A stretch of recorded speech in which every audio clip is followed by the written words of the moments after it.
11:18 a.m. Visitors. Let's put some music on, Christopher said. Yeah, rock and roll. Better rock quietly, Karen told him. Unless you want a bunch of teachers crawling all over us. This is stupid, Bastian said. We've got no teacher, but we're sitting here doing geometry. We're acting like we're on detention. Let's do something. Who's stopping us? You. Knock, knock. Rachel stared at the door. When it opened, Katie Bretz sailed into the room. Katie was in Mrs. Riley's class. She was dressed in a blue jumper with matching blue socks and a tiny blue ribbon in her blonde hair. Katie seemed a little bit preppy. Perfect posture, every hair in place. But everyone agreed she was a talented actress. She had already appeared in 2 commercials. They were dumb commercials for laundry detergent, but still, she had been on TV. Mrs. Riley needs the book club orders, she said. Okay, Karen said, taking a large envelope off Mr. Fabiano's desk. Here you go. Where's Mr. Fab? He's out at the moment, Karen explained. Out? Katie glanced around the room. Yeah, we're supposed to have a sub, Tim explained, but the sub didn't show up either. We're just sort of winging it today.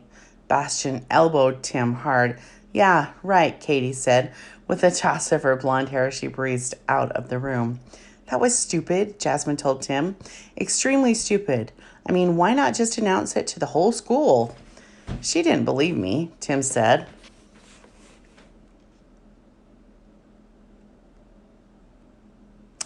Giggling. Did you see that? She didn't believe me. It's just too unbelievable.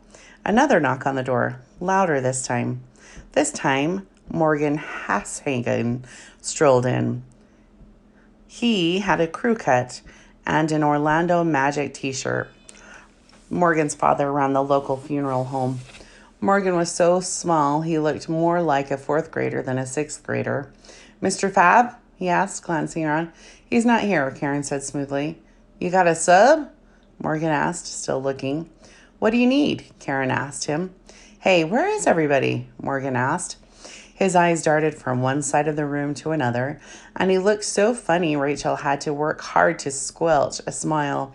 Karen giggled, and a few other kids joined in. We're all here, Jasmine said. Alone. Fact, Christopher said.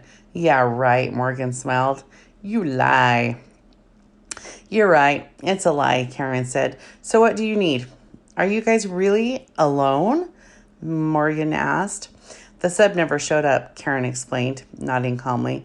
Guess they figured we didn't need any teacher today. And it turns out they're right.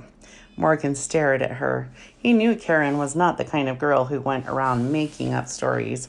His expression slowly changed from skepticism to wide-eyed disbelief. Really? He looked out at the class. You guys got nobody here? You didn't tell anybody? You tell anybody and you die, Rhonda told him. This is so cool. Morgan leaped up onto Mr. Fab's desk and started doing a fast boogie-woogie. How mature, Rhonda said. Get off there, you jerk. Morgan jumped off and pulled open one of the drawers in Mr. Fabiano's desk. What do you think you're doing? Candy, Morgan said. Mr. Fab keeps his stash down here. Hey, Bastian jumped up out of his seat.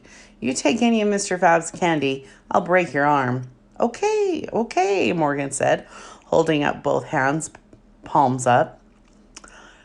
He picked up a shiny rock on Mr. Fabiano's desk, a cubic piece of pyrite, and tossed it into the air. Rachel drew a quick, sharp breath. That had been Tommy Feather's favorite rock.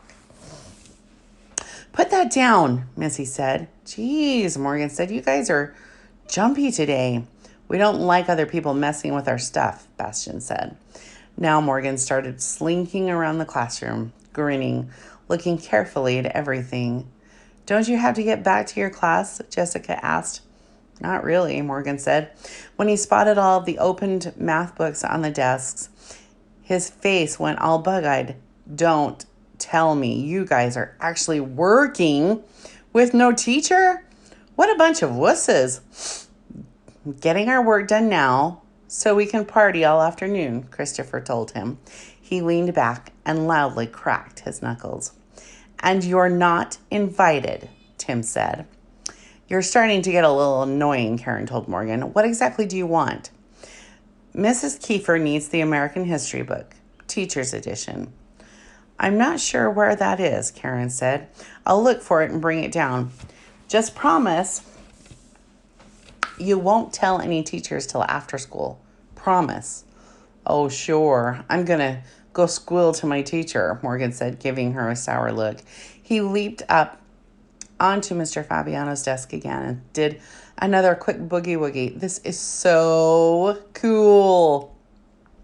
Goodbye, Karen said. She pulled him off the desk and pushed him out the door. Jasmine had to search all through the supply closet before she finally dug out the history book. Here it is, she said. Without a word, Sean O'Day got up and took it from her. I'll bring it, he said softly. Okay, Jasmine said. Sean's stomach felt queasy. With those vinegary potato chips on top of the soda, on top of the candy bar, maybe a walk would help settle it down before he could get a hot meal at lunch. Usually, Sean got a special feeling, a peculiar kind of airiness, whenever he left a classroom to walk in the halls. Sean loved those few minutes when he could go on your own to the bathroom. Those were the only moments in the whole day when he really felt free.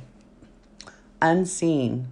He always made a point of walking slowly, trying to make those few moments of school freedom last as long as possible. But today, leaving the class was different. He left a classroom where no teacher was watching and went out into the halls where a teacher might see him. It felt strange, and he walked faster than usual to Mrs. Kiefer's classroom. He knocked. Mrs. Kiefer was standing at the blackboard. Here, he said, handing her the history book. Tell Mr. Fabiano thank you, Mrs. Kiefer said. She was a thin woman with a pasty complexion,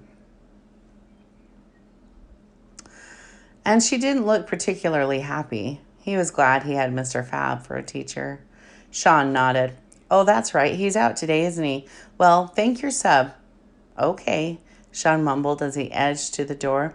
On the way out, he spotted Morgan Hashangen waving like a maniac from the back of the room. Music was playing when Sean returned to room 238. A song by the Counting Crows, turned down low. Sean looked at the schedule on the board. 11:30, connections. Writing again. Sean took his seat and glanced over at Rachel. He tried to catch her eye, but she was deep into her writing. Everyone was.